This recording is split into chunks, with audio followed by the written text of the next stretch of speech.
There are moments in a season when one question, one performance, or one sudden rise from a forgotten player sends an entire fanbase into a frenzy.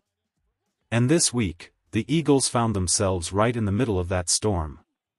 Because the conversation coming out of Monday night wasn't about the score. It wasn't about the opponent.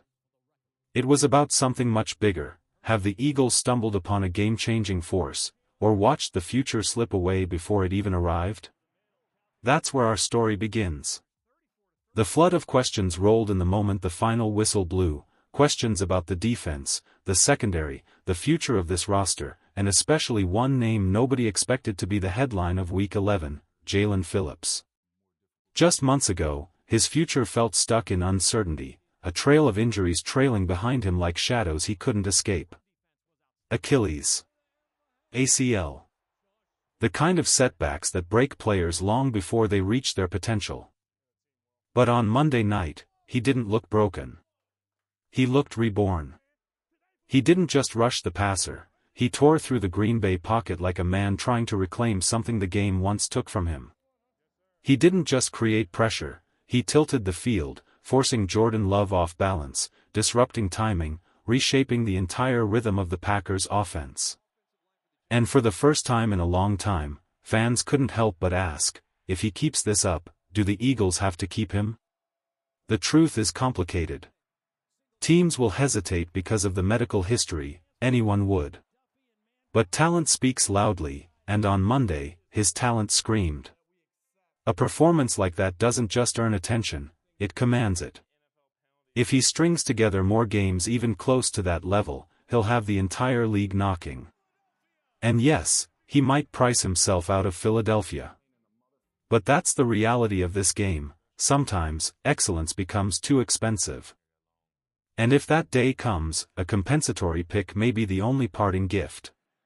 Still, what a debut. What a resurgence. What a reminder that some players simply refuse to be written off. But Monday didn't just ignite questions about the pass rush. The secondary became its own storm of speculation. Fans wanted to know, should the Eagles bring in another corner? Should they take a swing at a veteran like Stephon Gilmore? Or should they gamble on a name that carries more hope than certainty, Asante Samuel Jr.? On paper, poaching Samuel from Pittsburgh's practice squad sounds simple, offer a roster spot, and he's yours. But the red flags are real. Spinal fusion surgery is no small hurdle. Yet, when healthy, he is a playmaker, double-digit pass breakups, natural instincts, bloodlines that run straight through the NFL. But here's the twist, the Eagles may not need anyone. Look at the room. Quinyon Mitchell flashing talent far beyond his years. Adoree Jackson quietly locking down receivers, barely giving up yards since week 1.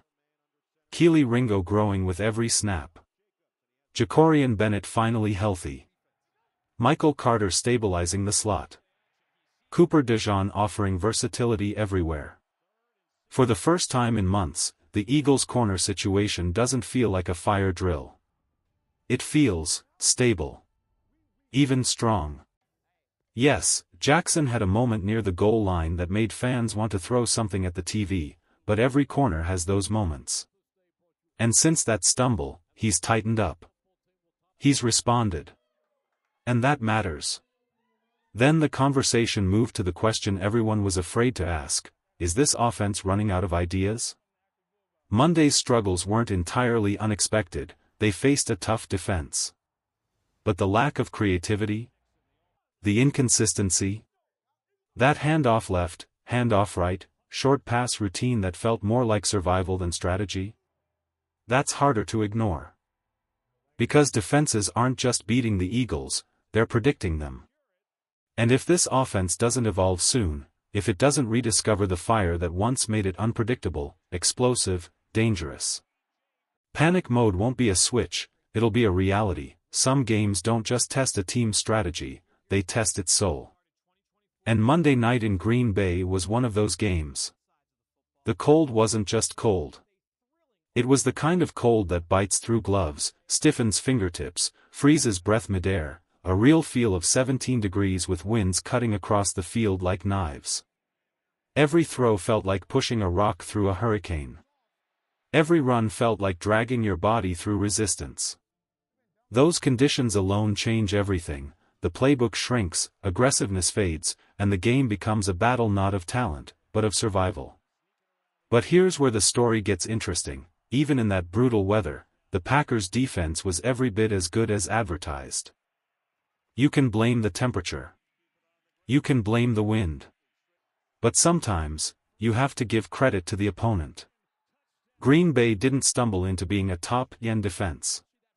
They earned that identity, disciplined, physical, relentless. And on Monday, they didn't just defend their home turf, they suffocated it. Yet, somehow, the conversation around the Eagles became bigger than just one night. Because this is a pattern fans have seen before: slow starts, frustrating lulls, brilliant highs followed by inexplicable lows. Same thing last year. Same thing in 2017.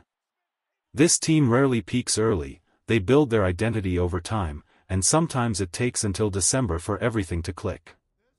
That's the blessing and the curse of being the Philadelphia Eagles. Coming into the season, we all knew where the uncertainty lived, and it wasn't the offense. 10 of 11 starters returned from a championship roster. Continuity, chemistry, experience, all of it was in place. The doubts were on the other side of the ball. But now? The defense doesn't just look good, it looks frightening. A pass rush that collapses pockets like they're made of paper. Linebackers diagnosing plays before the ball is even snapped. Quinyon Mitchell playing like a seasoned All-Pro, as if the league forgot he's still basically a kid. Cooper DeJean locking down the slot with the calm confidence of a veteran. The safety group isn't perfect, but they're holding their own, and in this system, that's enough. And suddenly, the question that once terrified this fan base is being replaced by a new one: when will the offense catch up? Because while the defense has found its identity, the offense feels stuck between brilliance and hesitation. There's a rhythm missing, a sense of creativity that once defined this unit. Too many conservative calls. Too much fear of mistakes.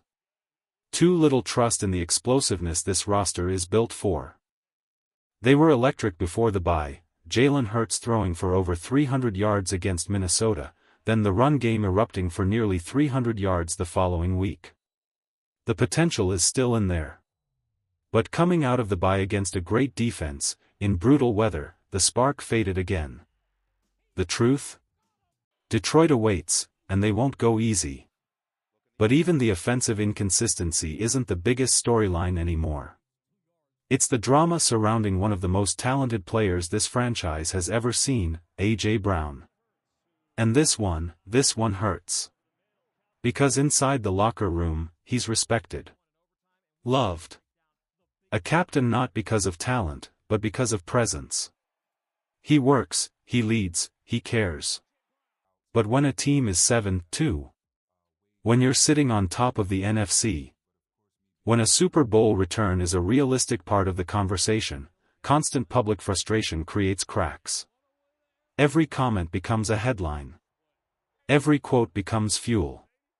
Every sign of irritation becomes a story reporters can't resist poking at. Nick Sirianni is tired of answering questions about it, he practically said so. Jalen Hurts always gets dragged into the crossfire. Every teammate has to tiptoe around the situation. A.J. Brown isn't a distraction by nature, but the noise around him has become one.